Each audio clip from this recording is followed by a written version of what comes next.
하나님의 말씀 함께 보겠습니다. 요한계시록 1장 9절 그리고 베드로전서 5장 1절의 말씀입니다.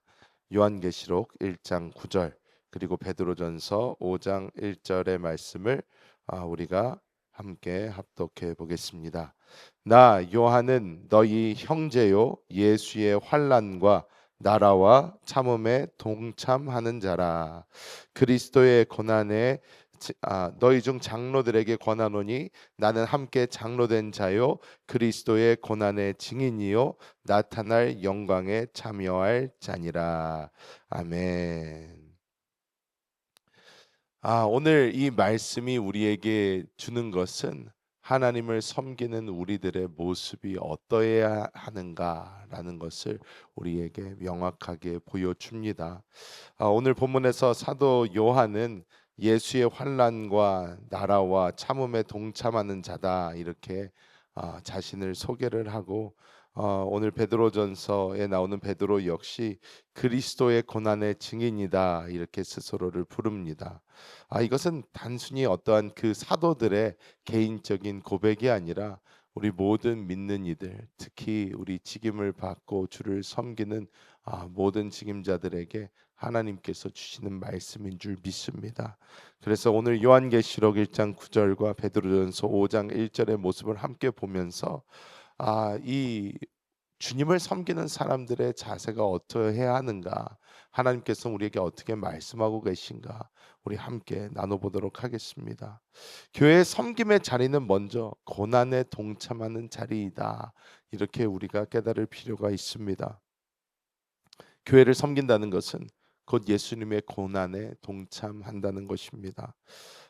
많은 경우 이 세상의 어떠한 흐름과 또 구조와 조직과 체계 이런 것을 보면서 많은 이들이 어떤 직임을 받는다는 것 아니면 어떤 위치에 있다는 것을 어떤 명예를 얻는다, 어떠한 자기가 승진을 한다, 뭐 이런 식으로 생각하는 사람들도 많이 있습니다. 저 또한 굉장히 충격을 받았던 것이 제가 처음 목사 안수를 이제 준비를 하고 이제 안수를 받으려고 하는데 어떤 한 분이 저에게 와서 참 승진이 빠르네요라고 이야기를 하는 것입니다. 그 얘기를 듣고 얼마나 충격을 받았는지 모릅니다. 제가 그랬습니다. 이게 승진인가요? 라고 얘기를 했습니다. 이유가 있습니다. 뭐냐면 그리스도 예수를 따르는 이 삶은 목사가 된다, 전도사가 되고 또 거기서 목사가 된다라는 것은 제가 볼 때는 절대로 승진이 아니었기 때문입니다. 그것은 오히려 더 큰 고난 안으로 들어가는 것이고 더 큰 자기 부인 안으로 들어가는 것이고 내가 나의 삶을 뒤로 하고 주님을 따르는 그 길이기 때문에 이게 어떻게 승진인가라는 어떠한 그런 생각이 분명하게 있었습니다. 요한과 베드로 역시 자신들이 사도의 직분을 받고 또 끝까지 주님을 섬기면서 그들이 자신들이 받은 그 직분에 대하여 했던 그 말은 참음과 고난이다 이런 식으로 표현을 했습니다. 오늘 베드로가 이 베드로전서에 하는 말도 베드로는 스스로 밝힙니다. 나는 교회의 너희들과 같은 장로다 이렇게 이야기를 합니다. 사실 우리가 신약 성경 이 초기 우리 초대교회를 보면 장로라는 어떤 직분은 교회의 이제 어른을 이야기를 합니다. 교회 어른을 이야기하고 당시에 베드로 같은 사람이 이제 장로를 했는데 이것을 보면 교역자가 이렇게 장로의 직분을 감당을 했다는 것을 볼 수가 있습니다. 그런데 이 장로라는 직분이 어떤 교회의 어른이다라는 뜻이 될 수가 있지만 이것 또한 더 큰 고난과 섬김과 희생의 자리로 나아가는 것이라는 것을 분명히 이 베드로는 우리에게 말씀하고 있는 줄 믿습니다. 바울도 우리에게 말씀하는 것이 고린도후서 4장 10절에 우리가 항상 예수의 죽음을 몸에 짊어짐은 예수의 생명이 또한 우리 몸에 나타나게 하려 함이라 이렇게 말씀을 합니다. 우리가 직분을 받는다는 것, 우리가 하나님을 섬긴다는 것은 자기 부인, 특히 자기 십자가를 지고 자기를 부인하는 그 삶이 분명히 있어야 한다는 것입니다. 많은 경우 우리가 어떠한 직임을 감당하겠다라고 할 때에 많은 사람들이 오해를 할 수도 있고 또 많은 그런 부분에 대해서 잘못된 눈초리로 볼 수 있습니다. 하지만 우리가 깨달아야 되는 것은 내가 집사로서, 안수집사로서, 권사로서, 장로로서, 또 목회자로서 어떠한 직분을 감당한다는 것은 어떠한 영광을 구하는 자리가 아니라 정말 주님을 위해서 십자가를 치고 죽고 그리고 그 주님을 위하여 사는 그 삶이라는 것을 우리가 분명히 깨달아야 될 줄 믿습니다. 두 번째로 하나님께서 우리에게 주시는 위로가 있습니다. 남은 고난을 채우는, 즉 하나님께서 주시는 그 봉사의 자리에서 그 고난을 채워가는 그 자에게 하늘의 영광이 약속됨을 우리는 깨달아야 될 줄 믿습니다. 사도 바울은 골로새서 1장 24절에 나는 이제 너희를 위하여 받는 괴로움을 기뻐하고 그리스도의 남은 고난을 그의 몸된 교회를 위하여 내 육체에 채우노라, 이렇게 고백을 합니다. 아 그리고 오늘 베드로전서 5장 1절에서 베드로는 나는 그리스도의 고난의 증인이요 나타날 영광에 참여할 자니라, 이렇게 이야기를 합니다. 즉 우리가 주님을 섬기고 주님을 따르고 주님을 위하여 희생하는 그것에 반드시 하나님께서 주실 영광이 있다는 것을 우리는 생각하고 또 기억해야 될 줄 믿습니다. 많은 경우 우리는 이 영광을 이 땅에서 보려고 합니다. 그러면서 주님, 제가 주님을 위하여 이렇게 이 직분을 받아 이렇게 주님을 위해서 헌신하고 충성하는데 왜 이 땅에서 나에게 주어지는 어떤 보상이 보이지가 않습니까? 하고 반문하는 사람들이 분명히 있을 것입니다. 여러분, 이 땅은 정말 잠시 잠깐입니다. 길어야 100년입니다. 하지만 하나님께서 우리를 향하여 꿈꾸고 계신 그 꿈은 최소 1000년 단위입니다. 이 천년 왕국 동안 주님과 함께 다스리며 그 후 펼쳐질 그 영원한 삶을 주님은 계획하고 계신 줄 믿습니다. 우리는 지금 잠깐 살아가는 이 세상이 우리의 영혼을 위한 아주 지대한 영향이 있다는 것을 깨닫고 주님의 그 나라를 위하여 기꺼이 헌신의 자리에 들어가는 우리 모두가 되어야 될 줄 믿습니다.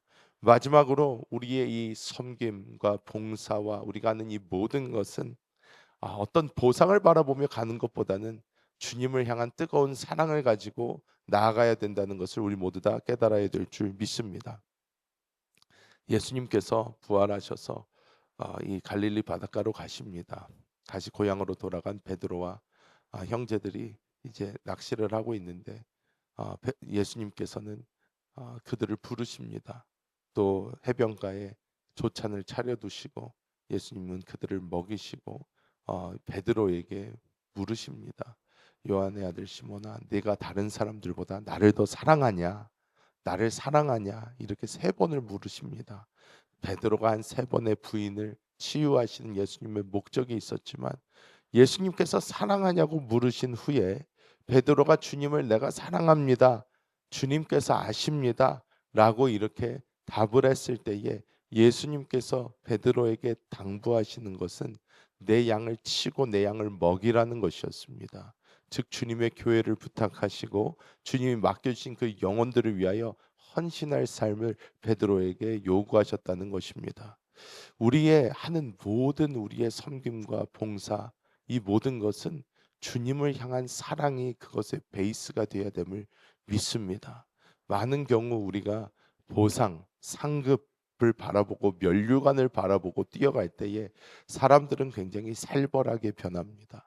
왜? 무엇인가 이겨야 되는 것은 이 땅에서 볼 때에 남을 찍어 누르고 남을 희생으로 하여 내가 올라가야 되는 그러한 참담한 이 세상의 모습이 있기 때문입니다. 많은 경우 내가 주님을 위하여 헌신하고 봉사한다 할 때에 교회 안에서도 내가 더 드러나야 되고 내가 더 나타나야 되고 내가 다른 사람들보다 더해야 되며 하며 나의 어떤 모습이 드러나기 위해서 내가 다른 사람들보다 열심히 해야 된다 하면서 내가 막 그런 다른 사람들과 비교하며 그렇게 나아갈 때에 우리는 굉장히 살벌한 삶을 살게 됩니다. 그리고 그것에 대한 진정한 의미가 퇴색될 경우가 참 많습니다. 여러분, 우리는 그리스도 예수의 진짜 그 크신 사랑과 하나님의 놀라우신 그 은혜 가운데 구원받은 사람임을 우리는 늘 기억해야 됩니다. 하나님께서 값없이 주신 그 은혜 때문에 우리가 구원을 받았는데, 그 사랑과 은혜에 너무나 감사해서 우리는 하나님을 향하여 기쁨으로 헌신하고 기쁨으로 죽음의 길을 걷는 것입니다. 이것이 날마다 우리의 이 모든 봉사와 섬김의 베이스가 되어야 될 줄 믿습니다. 말씀을 맺도록 합니다. 주님을 따라가는 이 길은 결코 쉽지 않습니다. 또한 직임을 받는다는 것 또한 쉬운 일이 아닙니다. 또한 뭐 남들에게 인정받고 우러러봄을 받는 그러한 자리 또한 아닙니다. 우리는 우리가 직임을 감당을 할 때에 반드시 고난, 환난, 그리고 우리가 더 큰 희생을 요구한다는 것을 깨닫고, 하나님께서 어떤 직임으로 부르실 때 또한 우리가 서 있는 그 자리에서 주님께서 맡겨주신 그 사명을 잘 감당해야 될 줄 믿습니다. 쉬운 일이 아니지만 우리가 이 모든 것을 은혜와 사랑 가운데서 하나님께서 주실 그 장차의 영광스러운 모습을 바라보며 우리가 묵묵히 견디며 하루하루 나아갈 때에 하나님께서는 반드시 잘했다, 사랑하는 충성된 종아 하고 우리를 맞아 주실 줄 믿습니다. 그 날을 향하여 나아가시는 우리 모든 성도님들 되시기를 예수님의 이름으로 축복합니다. 기도하겠습니다. 하나님, 감사합니다. 하나님께서 저희를 이 아침에 깨워주시고 또한 주의 나라를 위하여 헌신하는 삶이 어떠한 삶인지 우리에게 보여주심을 감사합니다. 하나님, 우리의 힘과 능력으로 할 수 없음을 고백하고 오직 하나님의 그 사랑에 사로잡혀 주님께서 주신 은혜 가운데 기쁨으로 주님께서 우리에게 주신 사명 감당하기 원하오니, 하나님, 우리 모든 성도님들 필요한 힘과 능력으로 채워주시고 사랑 안에서 끝까지 주님을 섬기며 나아갈 수 있도록 주님 은혜를 베풀어 주시옵소서.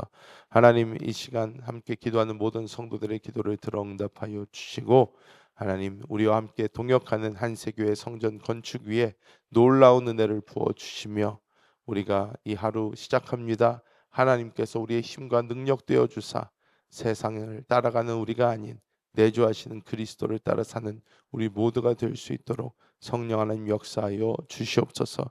오늘은 특별히 수요 기도회가 있습니다. 기도의 자리를 사모하여 나오는 모든 성도들에게 하늘의 문을 열어주시고 하나님의 놀라운 생명을 마음껏 부어 주옵소서. 우리 주 예수님의 이름으로 간절히 기도하옵나이다. 아멘. 하늘에 계신 우리 아버지여, 이름이 거룩히 여김을 받으시오며 나라가 임하시오며 뜻이 하늘에서 이루어진 것 같이 땅에서도 이루어지이다. 오늘 우리에게 일용할 양식을 주시옵고 우리가 우리에게 죄 지은 자를 사하여 준 것 같이 우리 죄를 사하여 주시옵고 우리를 시험에 들게 하지 마시옵고 다만 악에서 구하시옵소서. 나라와 권세와 영광이 아버지께 영원히 있사옵나이다. 아멘. 할렐루야. 오늘도 이미 승리하셨습니다.